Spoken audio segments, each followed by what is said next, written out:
E aí pessoal, tudo certo? Mais um vídeo aqui no canal no ar. Eu sou o Eduardo Jardim e esse é o Garden Futebol Internacional para falar aqui sobre, sei que eu tô bem atrasado inclusive, né, mas para falar sobre as baita vitórias de Botafogo e Flamengo. Botafogo contra PSG, Flamengo contra Chelsea.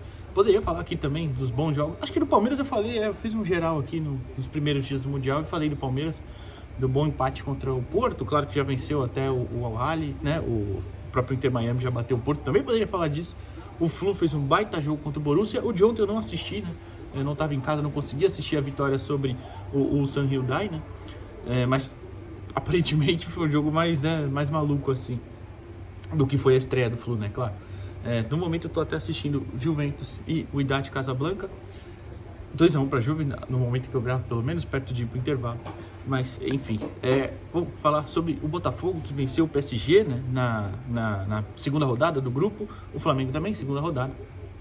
Se eu não estou enganado, ambos são líderes do grupo, porque tem 6 pontos, né? O próprio PSG tinha feito 4-0 no Atlético de Madrid, perdeu para o Botafogo, agora enfrenta o Seattle Sounders, né, pela última rodada. O Flamengo bateu o Esperance, né, da Tunísia por 2-0, 2-0, depois o Chelsea por 3-1. E antes de falar sobre essas duas vitórias assim que são espetaculares e de formas diferentes, o que eu acho que não tem problema nenhum, né? Eu peço para você deixar o like aqui nesse vídeo, se inscrever no canal também, canal começando ainda, então seu apoio é muito importante se você gostar dos vídeos, tá bom? Bom, primeiro Botafogo, que assim, de verdade, a do Flamengo, para quem me acompanha, eu tenho já um outro canal, já falei, falo aqui sempre, se chama Jogo Falado, fala mais de Santos e de seleção. Faço parte da live do trio no Eu Vim de Santos, também falamos de Santos, mas às vezes nesse tempo aí de folga, né, de férias, o Santos está de férias, vários outros times que também não estão no Mundial estão, né? E a gente comenta sempre o momento mundial e eu falo desde o começo, Flamengo vencer o Chelsea não seria absurdo, porque eu assisto muito o Chelsea, tem vários vídeos aqui no canal do Chelsea, e é um time muito inconstante, tem alguns problemas que às vezes parece de concentração, e aí quando perde o fio da meada do jogo não consegue se recuperar, enfim, tem sérios problemas. Então não me surpreendeu, foi uma baita vitória, mas não me surpreendeu. Agora, a do Botafogo, de verdade, é uma surpresa muito grande mesmo, em que pese que fale, o PSG não jogou sério, o PSG jogou com reserva. É verdade, jogou com reserva, mas os titulares entraram no meio do jogo também, né? Mas assim, aí é o que eu sempre costumo falar, né? O problema é de cada um. Se a escolha do PSG foi essa, se não entrou sério, azar. O Botafogo foi lá e fez a parte dele, que era uma vitória maiúscula contra o melhor time do mundo atualmente. E a estratégia do Botafogo foi perfeita no sentido de, claro, o Botafogo não tem como encarar o PSG de peito aberto, não vai pra cima, não vai querer fazer trocação, porque senão ia tomar 4, 5. O Atlético de Madrid tomou 4, né? Mas tudo bem, também tem outros contextos aí do jogo, né? São partidas diferentes, tudo mais, né?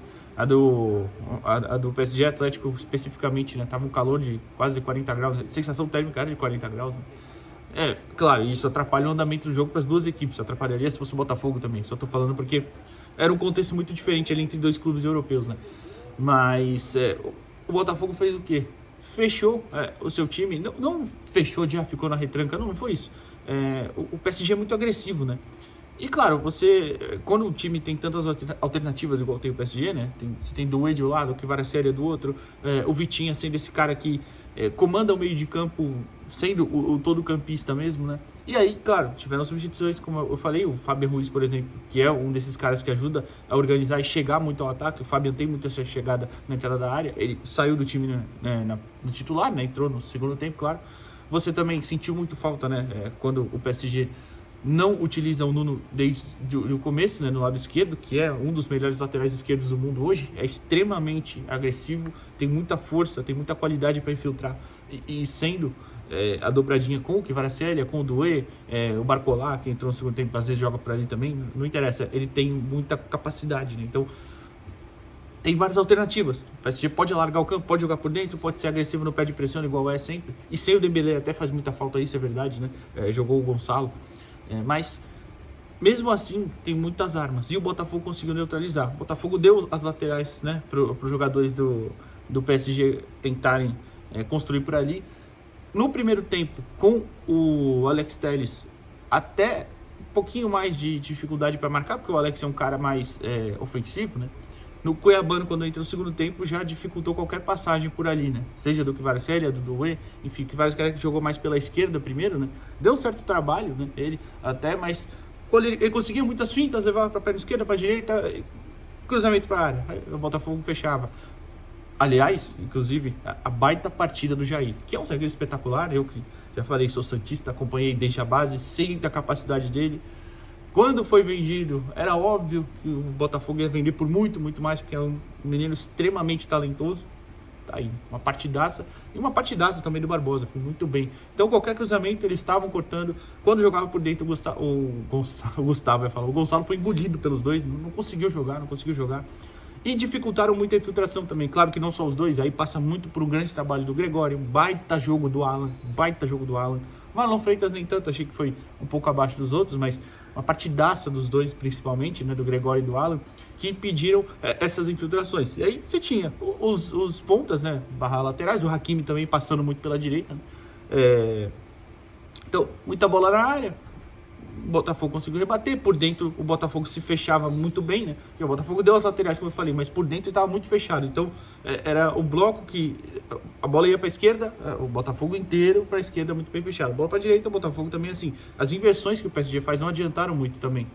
Então foi realmente uma partida no limite ali da perfeição. E claro, se você só se defender, talvez até você consiga um empate, mas não ia sair com a vitória, né? E o Botafogo tentava essas escapadas, né? Escapada em conjunto também. Muitas vezes o Savarino saindo desse cara, o Igor Jesus tentando segurar os dois zagueiros, tanto o Beraldo quanto o Pátio, né? E em uma dessas escapadas, ele tira muito bem o Beraldo, bate e o Pátio desvia e faz o gol, né? Mas tiveram até outras escapadas que poderiam resultar em finalizações melhores. Até um erro ou outro depois de uma escolha, um erro de passe, o Savarino teve um contra-ataque que ele acaba errando o passe no limite ali.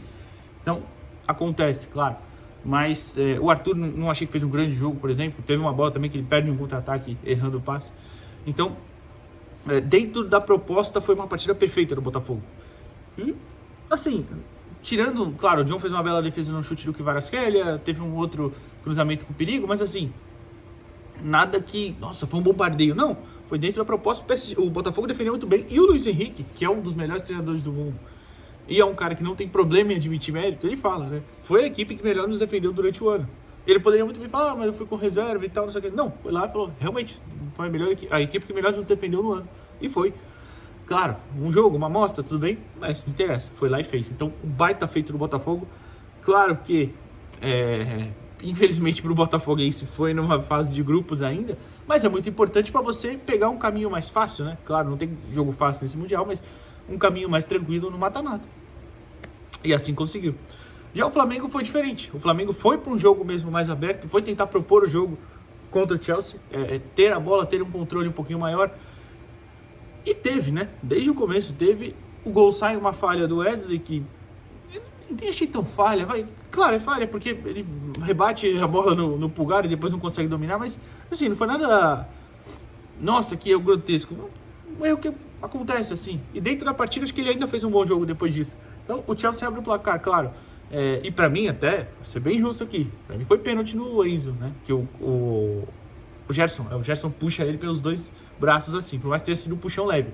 Se fosse no Brasileirão, todo mundo ainda tá pedindo pênalti também, né? Então vamos ser justos. Inclusive, o Flamengo teve um pênalti marcado contra o Palmeiras que foi bem, mais ou menos, né? É um braço aqui também puxando a Arrascaeta, impedindo uma passagem, que pra mim não impede nada.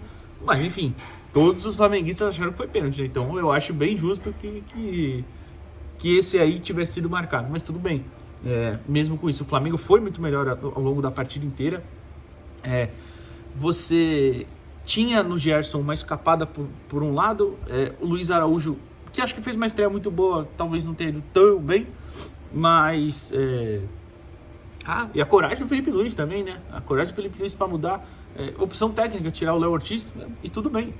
A dupla de zaga fez uma partida, Danilo e Léo Pereira, né? Fez uma partida muito, muito boa, e claro, a coragem, porque o Pedro, tudo bem, ele voltou de lesão agora, né? Mas é um dos principais jogadores do Flamengo, né? Então também tem um quê de coragem ali de você tirar ele e colocar o Plata, né? Se eu não estou enganado, que começa ali como centroavante, E depois, né, quando durante a partida o Arrascaeta já estava numa rotação mais baixa, ele é um cara que é muito talentoso, mas fisicamente tem um pouco mais essa limitação. E num jogo contra um time agressivo, não agressivo igual o PSG, por exemplo, de perde pressiona, de ser fisicamente muito superior, o Chelsea até era fisicamente superior, eu acho. Mas dentro de como é que eu posso dizer? Dentro de um limite ali muito mais alcançável do que é o PSG, por exemplo. Então dava para encarar de frente, né? Apesar de, por exemplo, a ótima partida do Moisés Caicedo para mim, que inclusive atrapalhou muito o andamento do jogo do Arrascaeta. E aí o Felipe tira o Arrascaeta, coloca o Bruno Henrique, passa o Plata um pouquinho mais para trás, né? E o Bruno ali como centroavante, um centroavante mais móvel. E deu muito certo, né? O Bruno faz um gol, dá uma assistência, é um cara iluminado, em que pese aí toda a situação dele, que a gente sabe que vão levantar questionamentos. Eu acho que é absolutamente natural que se levantem, né? Sobre ele estar ou não jogando, se deveria estar ou não. Mas brilhou a estrela do Felipe Luiz, a dele também. E aí ainda o gol do menino Wallace, né? É o Wallace o nome dele? Puta, devia ter olhado antes, mas eu acho que é o Wallace mesmo. Que faz o terceiro gol já em um ponto do jogo que o Chelsea tentou ir mais pra cima. Claro que a expulsão do Jackson também. O Jackson é um jogador que é muito capaz de fazer esse tipo de coisa. Assim como ele é muito capaz de fazer aquela bela assistência na estreia contra o LAFC, né? Que ele domina já virando para o lado e olha o Pedro Neto passando e dá uma bela enfiada. É um jogador inconstante também, assim como o Chelsea. Ele é o retrato do que é o Chelsea hoje, eu acho. Inclusive, é um jovem que tem muito potencial, já entregou em algumas situações muito o que se espera dele, em outras ficou devendo demais. Então, acho que é um pouco disso também. E importante também pontuar o segundo gol do Flamengo, né? Aquele que é o cruzamento, o cabeceio para outra trave, né? O Chelsea teve muito problema em defender isso ao longo da temporada, mas muito mesmo. Tomou vários gols assim.